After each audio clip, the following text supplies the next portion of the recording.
स्वागत है। मैं आपके साथ फरहान नाज़। ಈ ರೀತಿಯ ಅವರು ಎಕ್ಸ್ಟ್ರೀಮ್ ಸ್ಟೆಪ್ಸನ್ನು ತೆಗೆದುಕೊಂಡಿದ್ದಾರೆ. ಅವುಗಳ ಬಗ್ಗೆ ಎಲ್ಲ ವಿವರವನ್ನು ಪಡ್ಕೊಳ್ತಾ ಇದ್ದೇವೆ. ಪ್ರಪ್ರಥಮವಾಗಿ ಈ ರೀತಿಯ ಪ್ರಕರಣಗಳು ಕಂಡುಬಂದಂಥ ವೇಳೆಯಲ್ಲಿ ನಾವು ಪೊಲೀಸರು ತನಿಖಾ ವಿಧಾನ ಯಾವ ರೀತಿ ಪ್ರಾರಂಭ ಆಗ್ತದೆ ಅಂತ ಹೇಳಿದ್ರೆ, ಇದು ಸೂಸೈಡಲ್ ಡೆತ್ ಇದೆಯಾ ಅಥವಾ ಹೋಮಿಸೈಡಲ್ ಡೆತ್ ಇದೆಯಾ ಅಂತ ಹೇಳಿದ್ರೆ, ಯಾರಾದರೂ ದುಷ್ಕರ್ಮಿಗಳು ಈ ರೀತಿ ಅವರನ್ನು ಕೊಂದು ಅವರು ಸೂಸೈಡ್ ಮಾಡಿಕೊಂಡಿದ್ದಾರೆ ಅನ್ನುವಂಥ ರೀತಿಯಲ್ಲಿ ಬಿಂಬಿಸುವಂತಹ ಅವಕಾಶಗಳು ಕೂಡ ಇರ್ತದೆ. ಅದನ್ನು ರೂಲ್ ಔಟ್ ಮಾಡೋದಕ್ಕೆ ನಾವು ತನಿಖೆಯನ್ನು ಪ್ರಾರಂಭ ಮಾಡ್ತೇವೆ.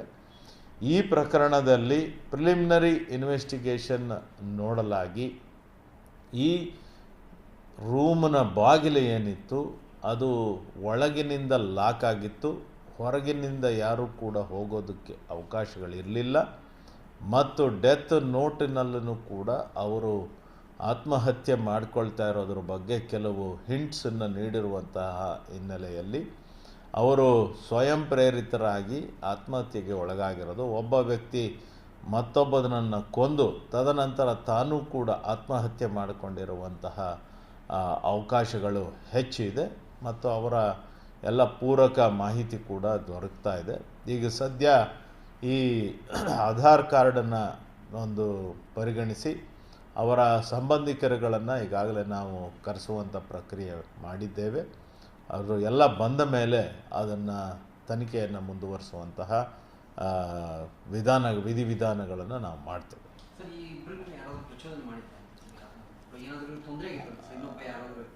ಈಗ ಒಂದು ಪ್ರಿಲಿಮಿನರಿ ಎನ್ಕ್ವೈರಿ ಮಾಡಲಾಗಿ ಇವರು ಒಂದು ಅನ್ಯೂಶುವಲ್ ರಿಲೇಷನ್ಶಿಪ್ನಲ್ಲಿ ಇವರು ಇದ್ದಂಥದ್ದು ಸ್ವಲ್ಪ ಇನಿಷಿಯಲ್ ಇನ್ವೆಸ್ಟಿಗೇಷನಲ್ಲಿ ಕಂಡು ಬರ್ತಾ ಇದೆ.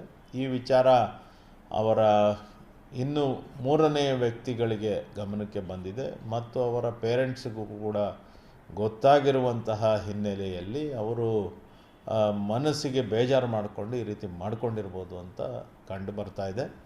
ಸಂಪೂರ್ಣ ತನಿಖೆಯನ್ನು ನಡೆಸಿದ ನಂತರ ಎಕ್ಸಾಕ್ಟ್ ರೀಸನ್ ಫಾರ್ ಡೆತ್ ಗೊತ್ತಾಗ್ತದೆ. ಆ ರೀತಿ ಮಾಡಿರುವಂಥ ಹಿನ್ನೆಲೆಯಲ್ಲೇ ಇವರು ಈ ರೀತಿ ಎಕ್ಸ್ಟ್ರೀಮ್ ಸ್ಟೆಪ್ಸು ತೆಗೆದುಕೊಂಡಿದ್ದಾರೆ ಅನ್ನುವಂಥದ್ದು ಕಂಡು ಬರ್ತಾ ಇದೆ. ಹೆಚ್ಚಿನ ತನಿಖೆಗೆ ಒಳಪಡಿಸಿದ ನಂತರ ಎಲ್ಲ ವಿವರಗಳು ಗೊತ್ತಾಗ್ತದೆ.